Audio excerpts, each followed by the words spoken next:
कार्तिक मास महात्म अध्याय 20 व 21। राजा पृथु ने कहा, हे देवर्षि, इसके पश्चात युद्ध में क्या हुआ तथा वह दैत्य कैसे मारा गया, कृपा कर अब उस अद्भुत कथा को मुझसे कहिए।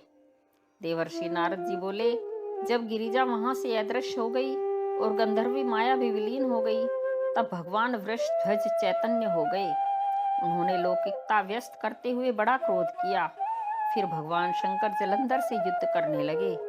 जलंधर शंकर के बाणों को काटने लगा, परंतु जब काट न सका तो उसने माया की पार्वती बनाकर अपने रथ पर बांध ली, जो शुंभ निशुंभ द्वारा विद्यमान थी और विलाप कर रही थी। तब अपनी प्रिय पार्वती को इस प्रकार कष्ट में पड़ा देखकर लौकिक लीला दिखाते हुए भगवान शंकर प्रकृत जनों की तरह व्याकुल हो गए और उन्होंने अग्निपुंज की तरह भयंकर रौद्र रूप धारण कर लिया। अब उनके रौद्र रूप को देखकर कोई भी दैत्य उनके सामने खड़ा होने में समर्थ न हो सका और सब भागने छिपने लगे।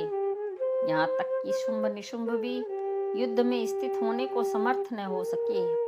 जलंधर की सारी माया क्षण मात्र में नष्ट हो गई। संग्राम में चारों ओर हाहाकार होने लगा। शिवजी ने उन भागते हुए शुंभ और निशुंभ को शाप देकर बड़ी धिक्कार दी और उनसे कहा, तुम दोनों बड़े दुष्ट हो, तुमने मेरा बड़ा अपराध किया है। तुम पार्वती को मारते थे और अब युद्ध से भागते हो। भागते को मारना पाप है, इससे अब मैं तुम्हें तो नहीं मारूंगा, परंतु गौरी तुम्हें अवश्य मारेगी। शिवजी के ऐसा कहने पर समुद्र पुत्र जलंधर क्रोध में अग्नि के समान प्रज्वलित हो उठा। उसने शिवजी पर घोर बाण वर्षा कर पृथ्वी पर अंधकार कर दिया। तब उस दैत्य की ऐसी चेष्टा देखकर भगवान शंकर बड़े ही क्रोधित हुए तथा उन्होंने अपने चरणगुप्त से बनाए हुए सुदर्शन चक्र को चलाकर उसका सिर काट लिया। एक प्रचंड शब्द के साथ उसका सिर गिर पड़ा और महान हाहाकार होने लगा। अंजन पर्वत के समान उसके शरीर के 2 खंड हो गए। उसके रुधिर से संग्राम भूमि व्याप्त हो गई, सारी पृथ्वी विह्वल हो गई। शिव आज्ञा से उसका रक्त और मांस महागौरव में जाकर रक्त का कुंड हो गया तथा उसके शरीर का तेज निकलकर शंकर जी के शरीर में वैसे ही प्रवेश कर गया जैसे कि वृंदा का तेज गौरी जी के शरीर में प्रविष्ट हुआ था।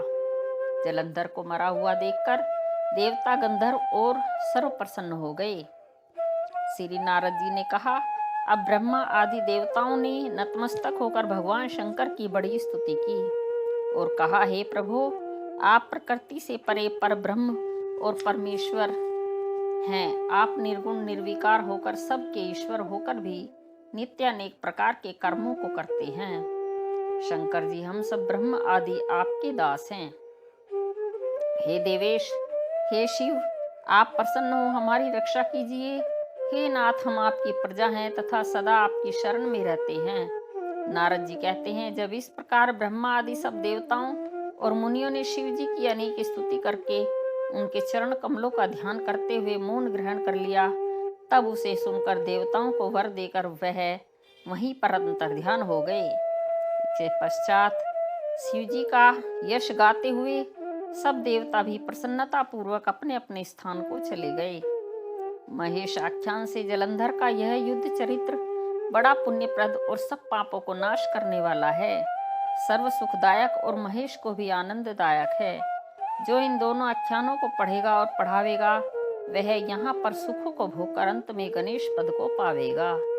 बोलो विष्णु भगवान की जय।